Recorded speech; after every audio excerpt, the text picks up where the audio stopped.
it was amazing for me. I went from having to take meloxicam in the morning and at night and being in pain all the time to feeling, relatively normal over the span of about 4 to 6 months. Yeah. And it was all just because of doing 3 sets of five and adding 5 pounds every time. Right. Hell Um, yeah.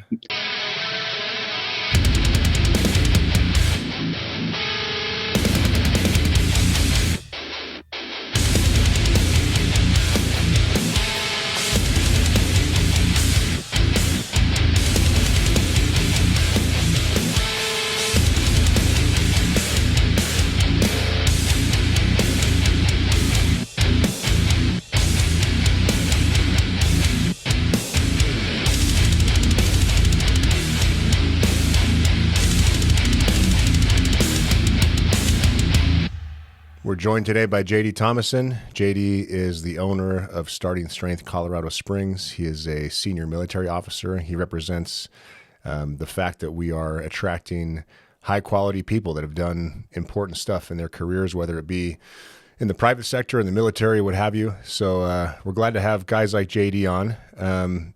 Man, welcome. And I've got a bunch of stuff I want to ask you, but let's get straight to the fun stuff. So you just hit a squat PR. Tell us about that? well, I talked to Nick Delgadillo. He says it doesn't count because I didn't get it on video. But yeah, I got up to 5'10". I've been slowly matriculating up. So I got to 5 plates a couple weeks ago and just been adding 5 pounds every couple of weeks. So I go through my training plan. It's as simple as It's a that, lot of fun. Yeah, hell yeah. Yeah. 5'10" squat is beastly, man. Hopefully by the time this airs, you've hit 5'15", and you can send us a video so Bree can stitch it in for the viewers to watch and the listeners to imagine. I've got the 505 on there, but Bree would probably hit the red light because it's rumored I was about a half inch away from hitting parallel. So Yeah. we'll wait till we get a good one. Yeah, that's a good call. Otherwise, Rip will probably just shut down the whole franchise. So You might just fire me. did you know that when he and I were negotiating this thing in the early days, trying to figure out what's important, what does he want, what do I want to do, what are his goals, whatever, he was They've all got to squat to death. I mean, he was absolutely adamant about it. He was like getting animated, saying, "This can never happen." And for those listening, I've got the Ripito depth signal up on my right hand, which is you've squatted high, So he's and basically what that means is he's basically saying that the depth is the indicator. It's kind of like when you go to a restaurant or some kind of retail establishment, is the bathroom clean? It tells you a whole bunch of stuff about the rest of the operation. If people are squatting high in the gym, you know that the standards aren't correct. You know that the coaching level isn't where it needs to be. So I get what he's saying, and I love that he's that adamant about standards, because we are in the age of diminishing standards, and we are trying to be the antithesis to that. So I want to ask you, that's actually a pretty good segue into kind of why you joined us. But before I ask you that, I wanted to ask you about your job at the military. Can you break down what your role is and what you do? Yeah, so I'm a infantry lieutenant colonel. Joined the Army in 1998 to pay for college.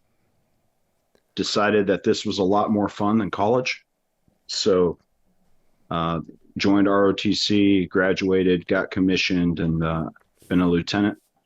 And then first lieutenant and a captain, then a major, and now a lieutenant colonel.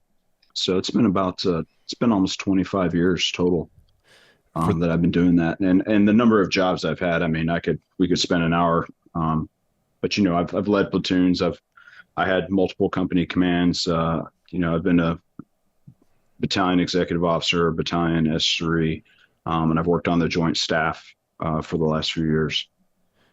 So can you tell us what that means? Time. What do you mean by on the joint staff?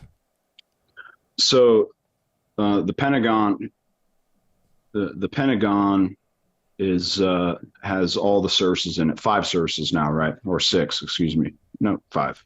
Army, Navy, Air Force, Marines, Space Force, and then 6. I can't forget the Coast Guard. All right, so they're all out of the Pentagon, and each one of those services has a service chief. A 4-star or so that's in charge, or a 3-star, I think, for the Marines, that's in charge of running their service, right? And all of them work for the joint staff. So we say joint when we have multiple services working together in a military operation, right? So when you're running around and there's Marines landing on the beach, the Air Force is bombing stuff, the Army's jumping out of airplanes, inland, and the Navy's blowing stuff up in the ocean, that's a joint operation, right? So the joint staff is just the staff that oversees all the services in the Pentagon. Got it. Okay. So that means you, at your level, your job is strategy oriented to the extent that you are advising the decision makers that are doing cross-functional plans across the different branches of military. Is that right? Yeah, generally, but I don't advise anyone, especially this is my last week. The little section I'm in that I've been doing the last 2 years is about modernization and assessment. So joint assessment. So new technologies, new software, new doctrine, new toys that we're looking to develop in field. The unit I'm with goes out and assesses those to see if they meet the requirements for joint all-domain command and control and future warfare, right? Or if this toy is only going to be good for the Marines. So we're looking for technologies that will support all the forces because when at the small level you fight as a unit within your service, but when we get up to the big level operational strategic operations, we fight as a joint force, and most often as a combined force where we have the UK, NATO, other Canada, other countries involved in the operation as well. So that's combined operations. So that's the way we fight it in the big picture. So yeah, it's been really fun, and but yeah, my time's up. Well, so for us non-military people, give us a sense of where the lieutenant colonel stacks up in the hierarchy. Oh, mid-level management. Yeah. So lieutenant colonels in the Army has a challenge right now because an inordinate number, more than usual, I think lieutenant colonels are leaving the service as soon as they can. It used to be a lot of guys would stay in, for 27 years or so as a lieutenant colonel. But a lot of people who have the option to retire now are taking it. So they're kind of strapped. But lieutenant colonels, besides in command, they command the battalion level in the Army. But they are also the critical staff in the Pentagon that run things, right? Yeah. The worker bees that actually get things done for the generals. A lot of those are lieutenant colonels and full bird colonels. So yeah, mid-level management. Down at a lower level like a battalion, you're the boss. There's only one. But by the time you get up to the Pentagon, there's about 1,000 of you. Gotcha. And they're toiling away like ants. Yeah, yeah. Well, I on one hand, I'm not pleased that our military is losing great people because Will Morris is leaving as well. So between you and Will, phenomenal. Yeah, that's two solid people that our armed services no longer have. But and there's a bunch of good reasons for that, obviously. But I am happy that that a lot of you guys seem to be interested in what we're doing. I don't know if it's because the options are so bleak based on the shit economy that we're in and the way, the soul's been sucked out of every major company in the nation and standards are dropping precipitously. Or if it's just because the opportunity is so great. So actually that's kind of my question. What is your motive? How do we, why are we graced with your presence? What's your motivation for opening Starting Strength Colorado Springs? Yeah, so I've been a fan for a long time, and the big thing for me was I have accrued several injuries over my military career. I've had some bad jumps out of airplanes.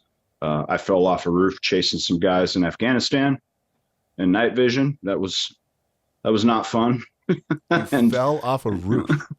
Yeah. Can you pause there and tell us that story if you're allowed? It's not a big deal. So I commanded a kill capture targeting force in Afghanistan. And so we would get these time sensitive targets. And the way the operations run is I'm the commander, and I've got attack. I've got some Air Force guys and some EOD guys and stuff that kind of hang out with me. And when we secure an objective with the assault force, after the objective is secure and there's no combatants in there, or the combatants have been captured or eliminated, I get up on the roof of the building, and we're up there with I'm looking at what's going on all around me. My guys are focused inside the building, doing what we call sensitive site exploitation. I'm focused on the next objective, what's going on between me and the objective, what's going on in the buildings and the village around us.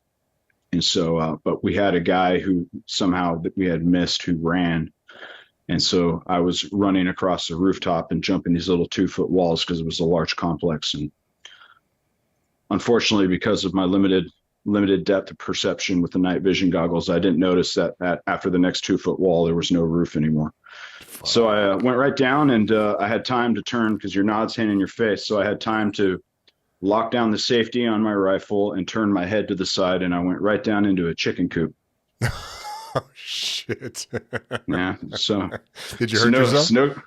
Oh yeah, yeah. I wrecked my right ankle pretty good and twisted my back pretty good, and got covered in chicken shit for my trouble. Oh man. But my guys got that guy and wrapped him up and brought him back, so it was all good. Yeah. And is that just the way military people casually talk about killing others, or did you capture him? Oh no, we captured. Gotcha. We captured. Okay. Gotcha. Yeah. The book was out on what we were doing by the time I was doing it, where we have to follow the rules of engagement. And once the enemy knows the rules of engagement in that kind of scenario, it actually would have been better for the war effort if we were able to, if we whacked them. Unfortunately, I can't allow my guys to violate the rules of engagement because it's a life ender for them as far as career and then criminal responsibility. So we have to follow the rules. So the enemy knew the rules. If you hear the tactical call out at night, come out with the women and children, hands up in the air, no weapons, all right, and they're not going to shoot you. Well, yeah, we always search them, right? But by then we've already got them. So in the few instances where they did come out armed and decide, we call that brawling, when they did come out and they wanted to fight, it did not go well for them. The whole thing lasts about 4 seconds. So sure. But the word was on the street by that point. 19 out of 20, there was no shooting. Right. They can't fight you with pure force, but they can understand your rules and manipulate their approach to take advantage of them. Oh, absolutely. The interesting thing about Afghanistan, and now we're getting way off the initial question, but the interesting thing about Afghanistan is because I would go back every couple of years. I spent 4 years total there. So I got to see completely different phases of that war from the very beginning back in 2003. All the way up to, kind of the end game around 2018. It's the last time I was there. And it's just, it's iteration, right? The enemy would iterate. So early on, they were kind of biding their time. And then the second time I went back, they decided that they were going to get a couple hundred guys together and try to overrun a small base or something to teach us a lesson.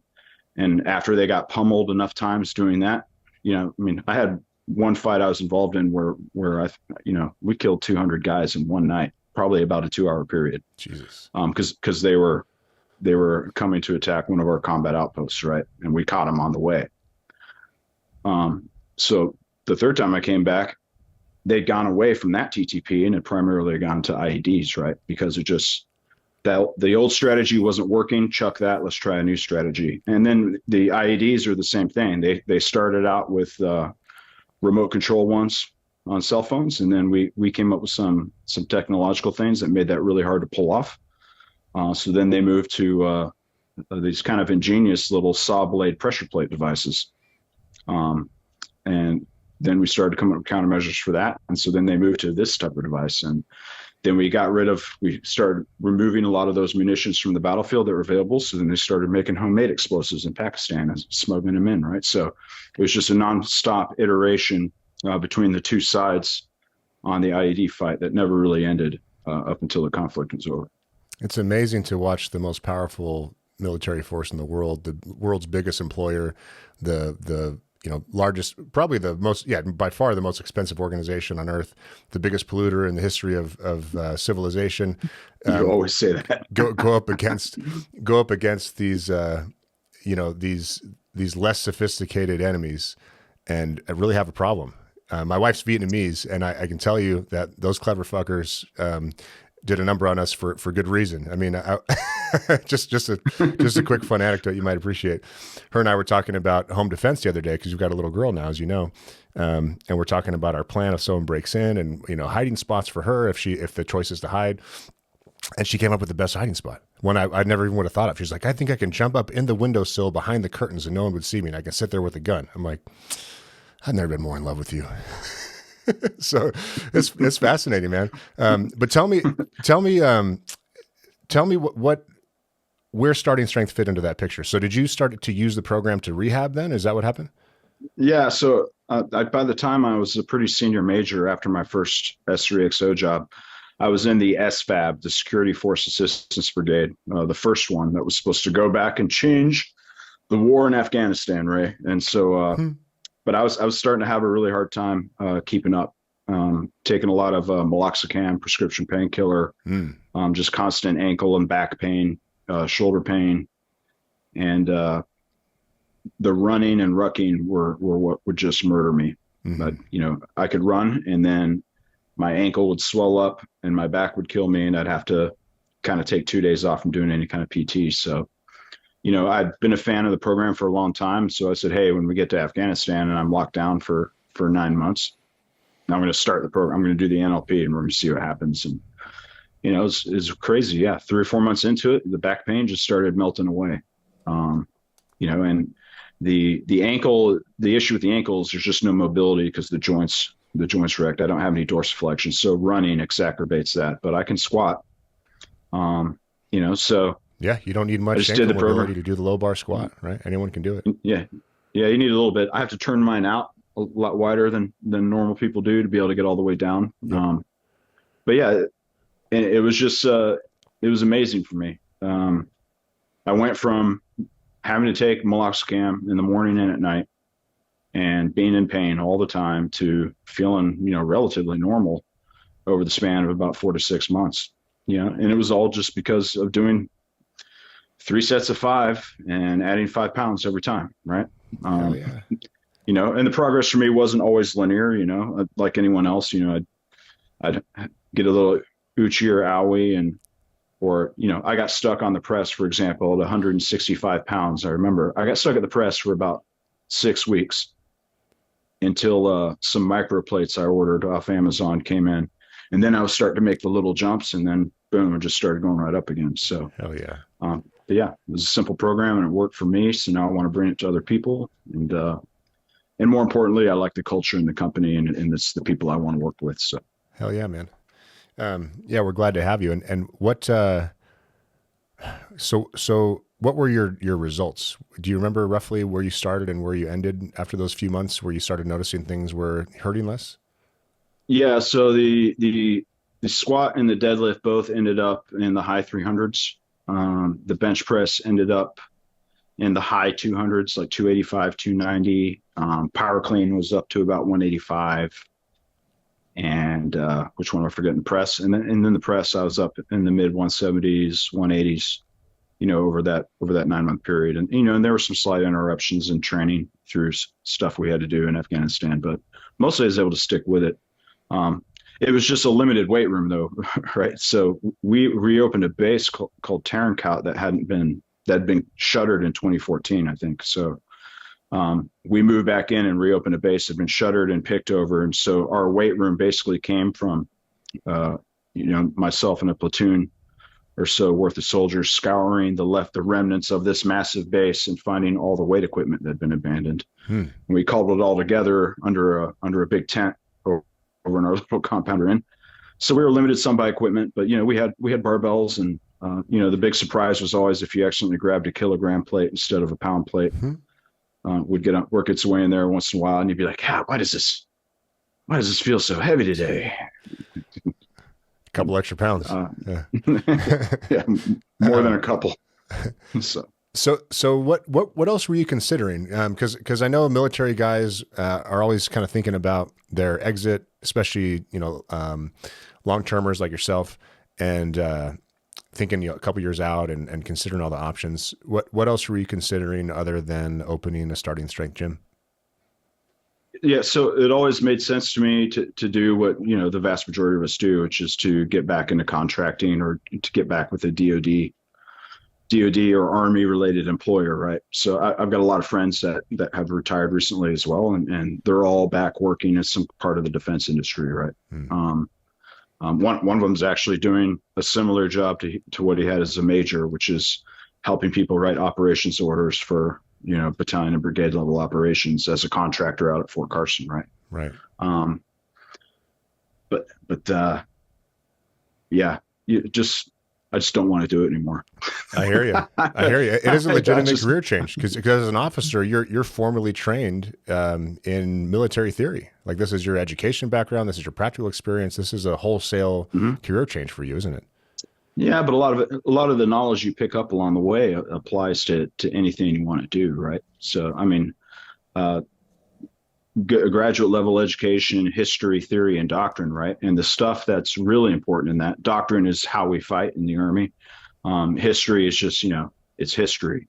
You can learn a lot of lessons from it, but the theory was really important to it because part of being intellectually curious is to examine a theory and see not just the domain it's proposed in, but how does that relevant elsewhere, right? So the Kuhn's theory of paradigm change is one that's now pervasive in popular culture, and people say, "Hey, there's a paradigm shift," right? But how many people actually know where that came from? And what the theory says is that a paradigm shift where there's a massive change in thinking about a topic, they don't magically occur overnight, but which is what most people think it means.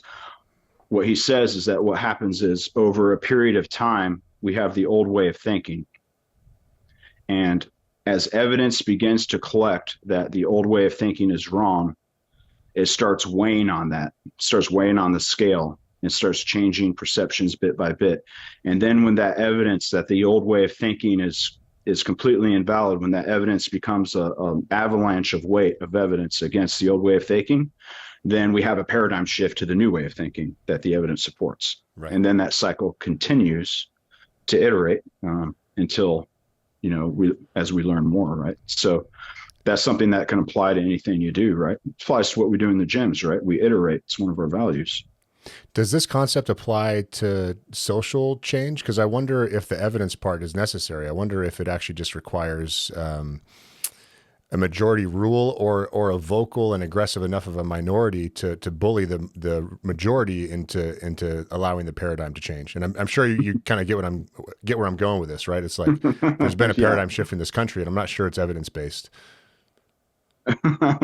Well, remember, Kuhn was talking about scientific revolution, not cultural, right? Yeah, okay. And in a cultural revolution, something we've looked at too. I think the preponderance of the people with the megaphones are going to drive the behavior of more people than those that just sit quiet and don't do anything. Right? Yeah, so lots of big megaphones out there right now. Yeah, there are, and they're amplified.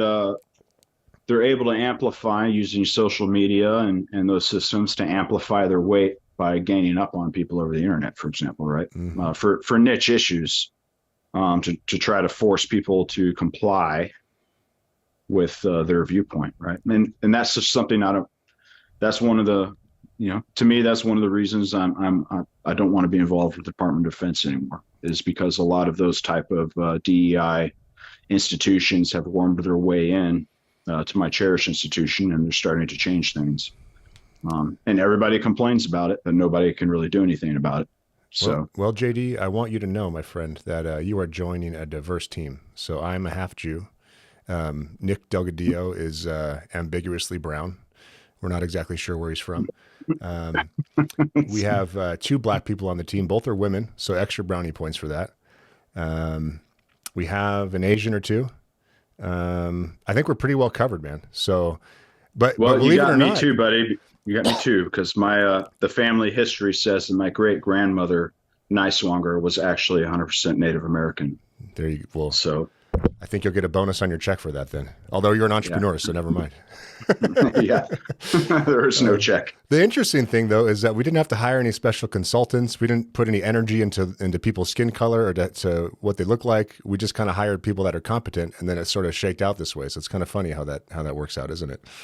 Yeah. No, that's one of those things I support about this company. Yeah. It's like, what if we just evaluated people based on their ability to contribute and just left it at that? What an idea, So I got pretty strong there in Afghanistan, and then I did that thing that a lot of people do who don't want to hire a coach did, where I banged my head against the wall doing the intermediate program for a couple of years, trying.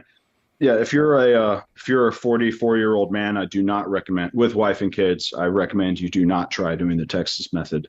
But but I finally got linked up with Nick, and so I've been doing a 4-day split for about a year, and my progress has gone up significantly. So I'm Clearly. doing well. I'm enjoying it, and I've learned a lot about programming, and yeah, it's I enjoy it. It's my hobby now, Nick is a and hell of a I coach. love coaching. Nick is a Yeah, hell he's of a good. coach, man. If you're lucky enough to get coaching by Nick, progress is coming, you know? Well, so JD, can you contrast for me, or maybe draw some parallels between your role in the military, the skills that you needed for that role, how you approached the role, and with, I should say, the work you're doing now, because you've now dipped your toe in the private sector. You have signed a franchise agreement with us. You are searching for real estate. You are hiring coaches. You're going through our operations manual, and you and I talk all the time, and I really enjoy our conversations because leadership is leadership, organizational management is organizational management, execution is execution. Doesn't matter if you're tasked with a combat mission in Afghanistan or opening a gym in Colorado Springs. That's at least my point of view, having never been on your side of things. I would love to hear yours. Yeah, so the Army is, and as we've noted, it's the largest bureaucracy in the world, but really it's about people, right?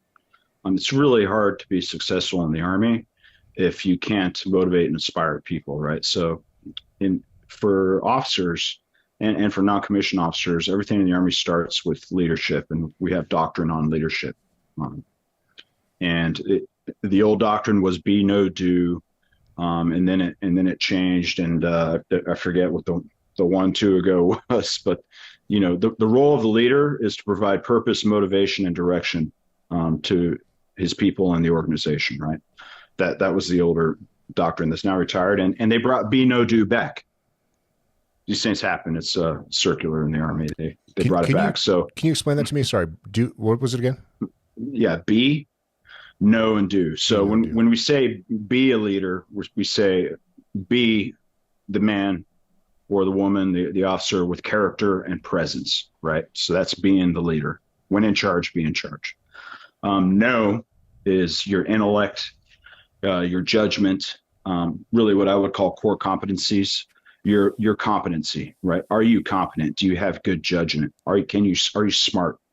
Can you critical think and reason things out, right? And then do is is execution, right? I lead people, I develop people, and we achieve, right? We get the job done. We achieve results, right? So when we say be, no, do, that's really the facets they're talking about. Got it. Okay. And that applies, just like you said, that applies to any position you have in the civilian world where you're in a leadership position. So that's the way I'll be operating my gym in Colorado Springs. I have the best people available, and where I have I'm looking at apprentices right now. Okay, that's a big investment for me, and it's absolutely critical. They're a critical part of our long-term success, and so I have to absolutely invest in them. Um, Showing them what right looks like. Showing them my competency and my judgment and my ability to critically think, and then I have to motivate and inspire them to become great coaches, so that they can kind of unlock some of the benefits that being a great coach in this system brings. Financial benefits, but also just the benefits of confidence and being able to coach, developing your coaching eye. There's a lot of great skills that have to be developed, and I'm just really excited to be able to take some people and get them on that path and get them going. And then, for my clients, right? Every client that comes into the gym should be having the best training experience of any physical training experience they've ever had, right? Which means we care about them, we're doing right by them, and we're driving progress all the time, making them stronger, so they can feel better, so their back pain can go away. Yep. So that they can go hiking now, so that older person doesn't have to worry about having stairs in their home. Yep. So that they can carry the groceries in, right? Those are the kind of things that we're trying to bring to people. So, yeah, I'm excited about it. I'm excited about it. What are some things you're going to bring over from the military, philosophically, or because it strikes me when we talk that you have one of your skills is understanding what we're doing and why, and we as in whether it's with us starting Strange Gyms or you in your military role, and then extrapolating that out to a broader concept and tying it into an overall kind of philosophical viewpoint or some sort of an ideal you're trying to achieve. I know we talk about a lot, for example, developing others and performance management, and you have a lot of great things that you've learned, a lot of great experiences with the military and those sort of things. It's a broad question, but are there any specific tools or skills that you plan on bringing from the military over to your role as the owner of Starting Strength Colorado Springs? Yeah, I'll bring the counseling lessons I learned along the way, right? So performance counseling, we're supposed to do in the Army. They're supposed to do it quarterly, or at a minimum once a year before you get your evaluation report or your non-commissioned evaluation report, right? So unfortunately, a lot of places it doesn't happen because the boss is too busy. They just give you a pat in the back and say, "Good job," all right, and then hey, sign here.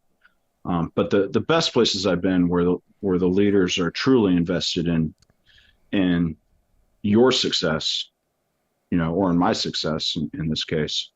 You know, the boss would spend, a couple hours thinking about all the things that knowledge they wanted to transfer to me, to help me become a better officer. And then he would put it down on paper and it would be like 5 pages long. And the first half page would be, "Hey, here's the great things we accomplished. Couldn't have done it without you." And the next 4.5 pages were, "Here's all the stuff you need to fix."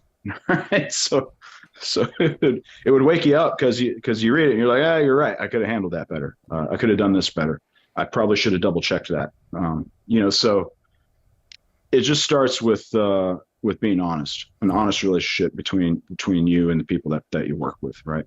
Yeah. So I'm not going to tell you you're doing a great job if you're not doing a great job. Yeah. Good.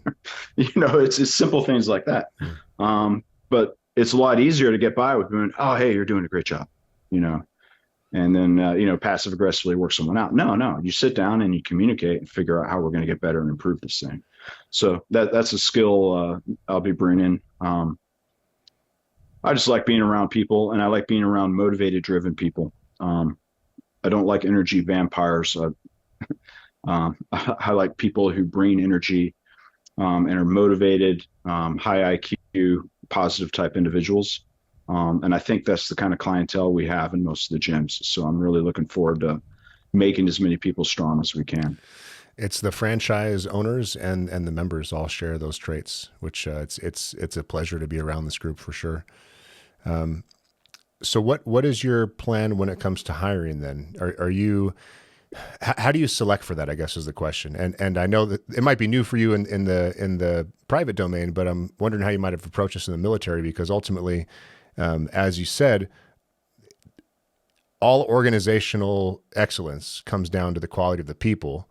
And then you made an interesting point, which is, well, if you care about your people, there's nothing more important. I mean, you're kind of alluding to that because some leaders, they think they're too busy for their people, which just means you're too busy for getting things done correctly, which is insane.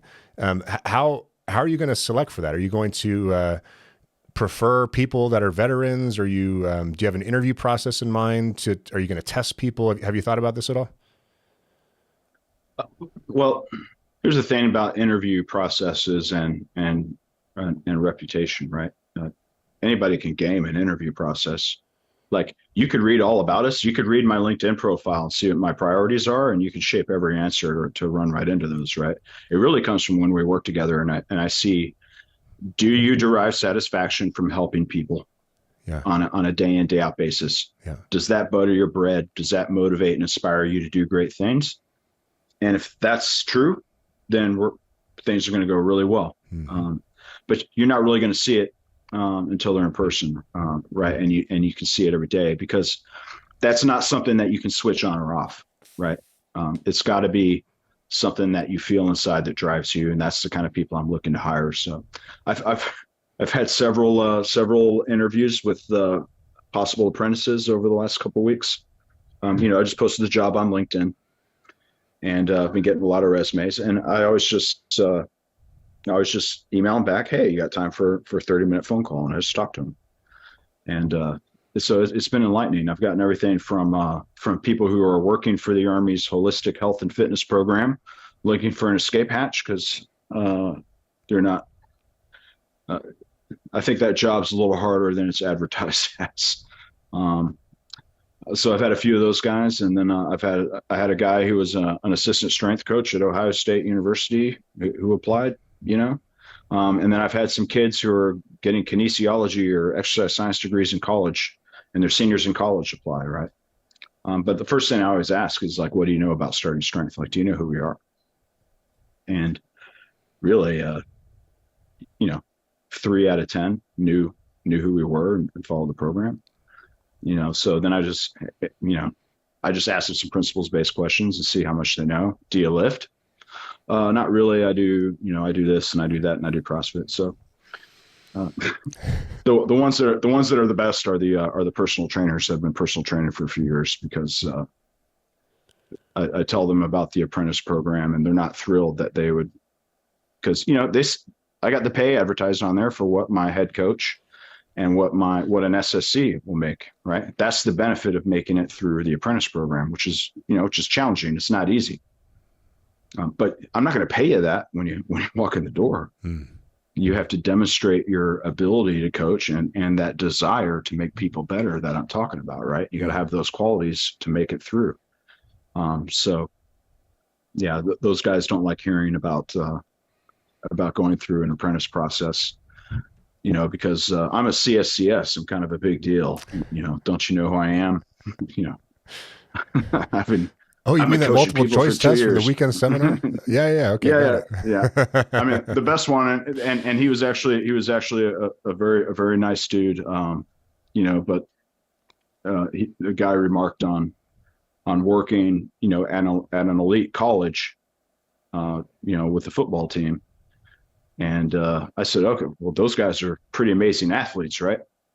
Oh yeah, the best of the best. And so, okay. And those guys, they move really well. They're like fast, quick twitch, amazing. They learn things the first time really quick. Yeah. And like, they're pretty easy to train, aren't they? He said, yeah. And then he said, whoa. And I was like, no. So, but they are, right? I walked him right into it. I was like, anybody can train a guy who's got a 36-inch vertical jump and is trying to get in the NFL, right? Because that guy's going to be there. He's going to be there every day. He's going to put in extra work. He's got dietitians making sure he's eating right and stuff. Okay. And he's already strong as hell, by the way. And he's already strong as hell, right? Yeah. Those are the freaks that can be doing the one-legged Bosu ball with the dumbbell swinging around, and somehow it will make them stronger, whereas the rest of us will trip and fall on our face, right? Mm-hmm. So training those people is not anything like, how do you approach teaching a 71-year-old woman to deadlift when she can't even bend over to start? So where do we start? How do we get her stronger without hurting her? How do we incrementally improve that range of motion and that strength over time safely to get the desired effect, which is to make her stronger so she can function, right? Yep. That is a completely different process, and it requires a principles-based approach, and somebody who really knows what they're doing, with the mechanics and the physics behind the starting strength barbell model. So that's why there's an apprentice program, okay? Yep. Because you're not going to be coaching elite athletes. Now, maybe some will come in, sure, right? Maybe there's some high school kids that are phenomenal athletes, and they will derive outstanding benefits. But that's not who most of our clients are. Right. Most of our clients are normal people, mediocre athletes in high school like me. At best, yeah. Non-athletes like I was, Yeah. Well, let's actually pause there for a second. If someone is listening to this and they like your style and they think they could learn from you and they would benefit from being underneath your leadership, how should they contact you if they want to apply for one of your open positions? Yeah, so the easiest way is to find me on LinkedIn. JD Thomason, owner, Starting Strength, Colorado Springs. I've got the job up on there. The other way is to go to startingstrengthgyms.com and click on the coaching tab. And you can put your information in there, and Ina Koppel can contact you through that portal and kind of get you pointed in the right direction. So she found one really solid possible apprentice for me.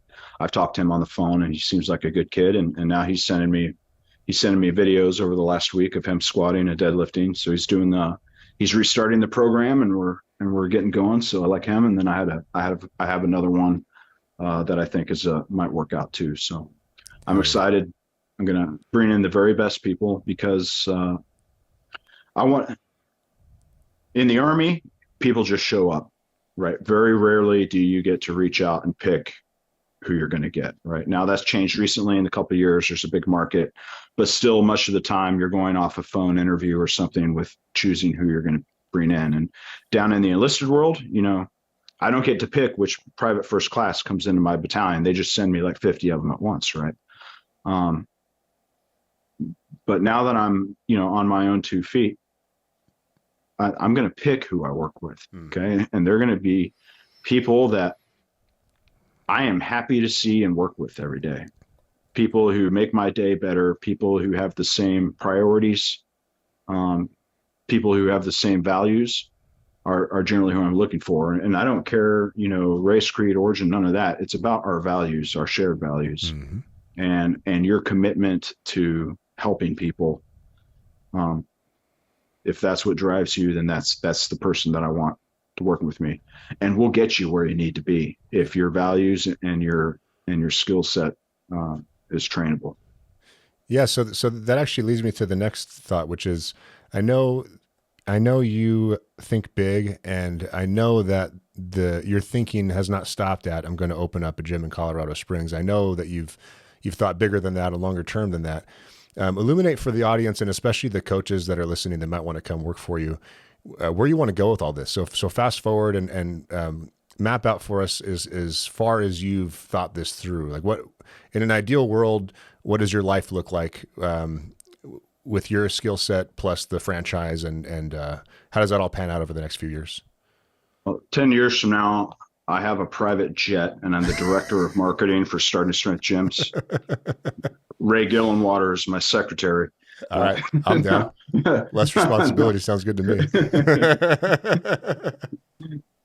Well, so it all starts with one location, right? So getting one location, getting the staff set, getting that gym cash flow positive, as we talk about, right? And from there, I'm putting some money aside to be able to immediately have the option to option a second gym, and maybe more, right? It depends on if I have some leads, some friends I'm working with that may want to jump into business with. But I think the next location I would probably be going to would be Kansas City if someone hasn't gotten it yet.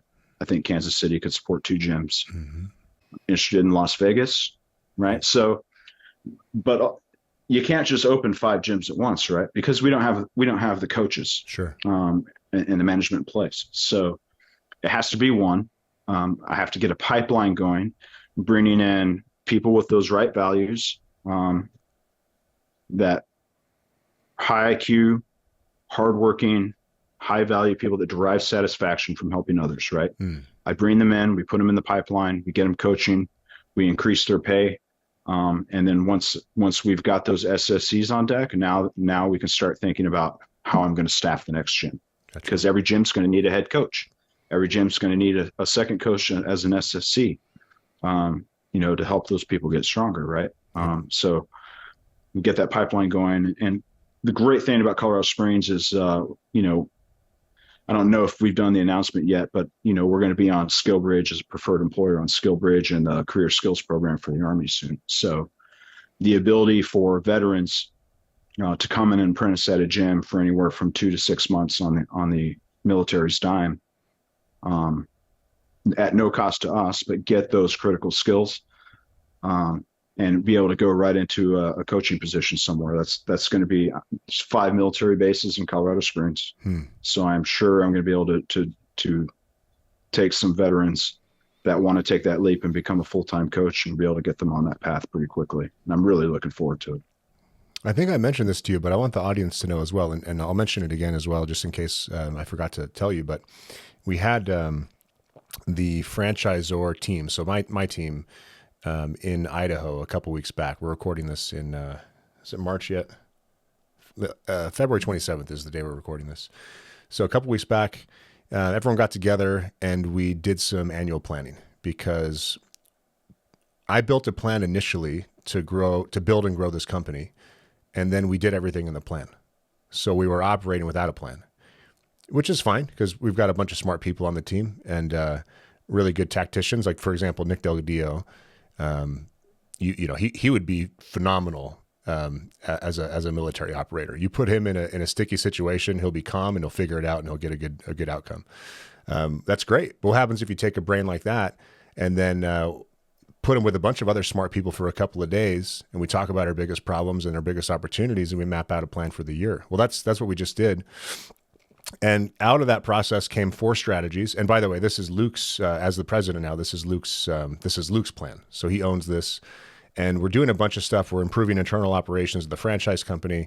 We're putting some programs in place and some training and operations to help franchisees improve their standards. I'm doing the marketing stuff and storytelling. And then the reason I mention this is because there's also the coaching side of things. And so Nick Delgadillo owns one of the 4 strategies, and that is building out our coaching pipeline. Because we're in a very interesting conundrum where we only want high quality people. High quality people are hard to find. They're also, and then if you're looking at where the concentric circle overlaps of high quality people that know about starting strength and care about starting strength and want to do this, that's a much smaller proportion. And then are willing to go through the process to basically change your career and, start at the bottom and work their way up. It's a tough situation, and we're not going to lower our standards. So we'll grow. We're one of the few companies, since we're not, we have no masters. We're not beholden to anybody. We will grow as slowly as we need to. We'd like to grow quickly, but not at the expense of quality. So Nick is all over this strategy, and we actually flew in Will Morris for the week for a couple of reasons. One, because we like him, and also because we want to welcome him into the team. He's fairly, I don't know if nervous is the right word, but whatever that feeling is of being in the military for as long as you guys have been, and making the jump to civilian life, like it's fairly unnerving. So I wanted Will to know that, hey man, we're your group, we've got your back, you're one of us. Let's have a good time together. Let's think together. And the beautiful part about having him there is not only did he contribute to the planning process, but he also agreed to help us on a contract basis with the recruiting strategy to build coaches specific to the military. So I mention this because I think that's going to pay dividends. And I think if we can capture some kick-ass veterans that have unlimited potential, like Jacob Pierce in Tampa, and we've got a bunch of guys that fit the bill, that our future looks even brighter. And I've asked Will to work directly with you on things, because you and I have spoken about job fairs and how to appeal to veterans, and essentially the marketing and communication side to get it right. So. Yeah, I just wanted to mention that to the audience and see if you had any reactions to share, any feedback or advice on that note. Yeah, so I actually have a call with Nick and Will and Ina tomorrow. Nice. A Zoom call where we're going to talk about a lot of the mega career fairs. So they're doing at some bases. So Fort Hood, I think June 13th or something like that, has a 2-day fair. Fort Hood, found one at Fort Hood. There's the USA fair in Colorado Springs, which I will be all over because I'll be back in Colorado by then, hopefully with an open gym. Hell yeah. So I'll be real excited to go to that. So that's one way. Just being in the portal of preferred skill bridge and career skills program providers makes it really easy for military people who are looking at those opportunities and are planning to retire soon or just end their term of service, right? They'll be able to find us in there easy, and that streamlines the process for them to do that skilled apprenticeship. It makes it a lot faster than what I just went through. It took me about 3 months to get my packet approved, so I'm glad I started it early for me to go be an apprentice at Starting Strength Orlando for the next few months. So that's going to be fun. Please tell us more about that. I'm familiar with what your plan is, but break it down for the audience, because that's pretty cool. So yeah, I've been. You and I talked for the first time, I think, in 2018 when I was coming out of Afghanistan, when you announced the franchise gyms, and I called you and said, "Hey, I'm going to do it." And I said, "You're like, all right, brother. Well, call me when you're retiring." And at that time, I had about 4 years I had to do because I just I just transferred my GI Bill to my kid, which incurred a 4-year additional service obligation on me. So, good dad. but when yeah, but, hey man, save me money in the long run, right? Yeah. With how much college costs now, what do you think it's going to cost 10, 15 years from now? Jeez. Right. Yeah. So short version is I've been planning how I'm going to do this, and that I'm going to own a gym, and I'm going to become an SSC over the long time, so that I can have my hands in all aspects of operating a gym, from the management to all the owner things that go along with, the LLC formation, dealing with property and construction, and all the aspects of owning the gym, as well as coaching and managing a gym, so that I'm better, so I can iterate and become better as I go, especially as I look to own multiple gyms in the future. So a big part of that plan was me using the SkillBridge program to work with another owner, as well as be able to get a lot of reps coaching. So initially I was going to go to Dallas, but I can drive back and forth to Tampa, in one day. It's about a 6-hour, or Tampa and Orlando. It's about a 6-7 hour drive from here. So, so that's what I'm going to do. I'm going to go there for about 2 months. I'll be there 4 or 5 days a week coaching, learning from Pete Trupos, and I really thank him for being gracious enough to host me. Because we've met, but we don't know each other real well. But I'm sure we'll be pretty good friends after this is over. So I'm really looking forward to getting down there and improving my coaching skills. But that's setting me up for success, right, for when I come back and start getting my gym open, right? Yeah. I'm going to see how a well-run operation works and be able to apply that to make things easier for us in the Springs. I hope. So, I just planned it out, right? Sorry, keep going. No, but yeah, I just, retirement is a process, but when you're figuring out what you're going to do next, I just did not want to be in a place where I had to take a job because I needed the money. Yep. I wanted to be in the place where I'm doing something I'm passionate about. And so I just laid out a plan, over a 1-year time period of how I was going to achieve that. When I was going to actually purchase the franchise, when we were going to start looking at real estate, when I was going to be coaching, and you've got to synchronize all that with all the retirement stuff we have in the Army. Like I start with the VA next week, which I'm sure is going to be a lot of fun. Yeah, good luck. Yeah, Jesus, that's all right. I got the MRIs to back my claims. Yeah. So if you ever want an argument against government-run healthcare, just go to a VA. Jesus. Well, they're better than they were, but yeah, it's still not great. I hope that others follow your example on this, because, man, I don't know if this is the case in military land. I assume that it is, because I know that, Ben, my brother, was a contractor and, was immersed in this world for a while. In corporate land, the egos were too big. I could see a senior leader. In fact, I've talked to a couple from my old life that want to join us here at Starting Strength Gyms. And I can tell with some of these guys, the ego would probably be too big to go coach in a gym. But if this is your business and this is your future livelihood, and you don't take the time to learn about the service that you're providing and how to actually provide it yourself, I just think it's a big miss. And not to say that every gym owner should be an SSC necessarily, but probably not a bad idea to work towards it eventually. If anything, just as a practical means, so that if you have some kind of a gap in your staff, you can fill it yourself. So the fact that you're going there to see how a gym operates is going to just give you tons of ideas in what you would do the same, what you do differently. And the fact that you're going to go learn from a guy like Pete Trupos, who's a seminar staff coach, the amount that your coaching skill will develop in a short amount of time will absolutely be worth your investment. And then that's just going to make you a better leader for your staff. And you're already aware of all this stuff. I'm just sharing this for the group. But I hope that others follow your lead. I think you're approaching this exactly right. Well, I'm very fortunate that that program exists, because it didn't a few years ago. It's it's pretty contemporary. So yeah, it's awesome. It's gonna be tough on my family, but I'm in the Army, so they're used to me being gone for long stretches of time. But sure. And that'll be less than ever. I'm really looking forward to it in the civilian world. One thing I forgot to mention, I always want to thank people and give them credit where it's due.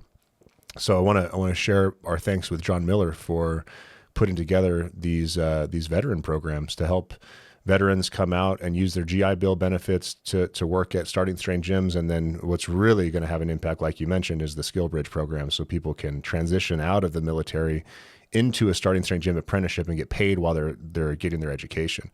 So can't thank John Miller enough for setting that up. And I wouldn't mind at all if we were very heavily military oriented in terms of how we find people. Because if you have soldiers in the gym that know how to work hard and they've got a good work ethic and they're pre-selected for their competence and they know how to work with people, they know how to take the lead. That sounds like a great situation to me. Yeah. And if the feedback at the career fair at Fort Hood last year is any indication, there's going to be a lot of soldiers who want to do it, right? Yep. One of the big limits with resetting a career and coming in as a brand new apprentice, one of the big challenges is it doesn't pay that much when you start, right? 10 to 15 bucks an hour, and you're not getting 40 hours a week. You're getting 10, 15, 20 hours a week based on when we have classes and when you can get the most out of your apprentice time, right? So that can be tough for someone who wants to switch careers, right? The good news is if you have a full-time job, you can come in and be an apprentice, at a gym a couple nights a week, get that exposure, work through the prep course, start improving your skills. And then eventually we're going to reach a tipping point where you're going to be able to jump full-time because we're going to be able to start paying you what you're worth based on the skills we've helped you develop. But all those concerns kind of get blown out of the water by the Skill Bridge program. Right. You're getting the exact same pay and benefits you get on as a soldier or airman or Marine, or maybe a Navy guy will do it, or a sailor on active duty. And your sole mission in life is to spend 40 hours a week at a gym learning, doing the prep course, learning from the coaches there. And it will really accelerate your coaching skill. And it's a phenomenal opportunity if you derive satisfaction from helping others and seeing them grow, and you like coaching, right? If you have those qualities in you, I can't think of a better way to use your Skill Bridge time. Well said. Well said. Looking forward to you being an ambassador of this program. So when is your last day? In the Army? Yeah. Officially? Uh-huh. So officially, my last day is 31 August. Are there 31 days in August? The last day in August. Right. But realistically, I think I'm going into work tomorrow to high five everybody. And then I'll be off to Tampa here in a few days. So that is awesome. Congratulations, man. Yeah. It must be exciting. Yeah.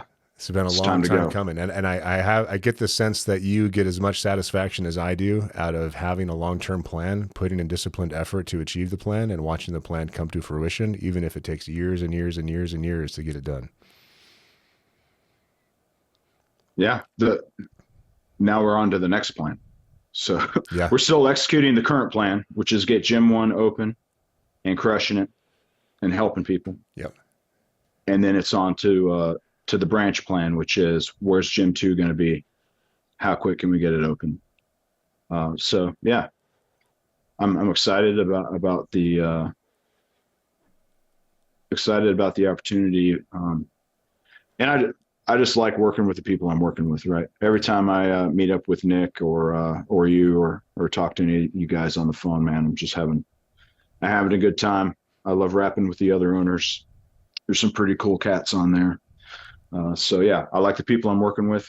I like the position we're in, and now it's just time to go out there and make things happen for people. So I'm fired up. Yeah, I especially enjoy hanging with you, and you've got a couple of beers in you because your war stories are unlike any I've ever heard or even read about, for that matter.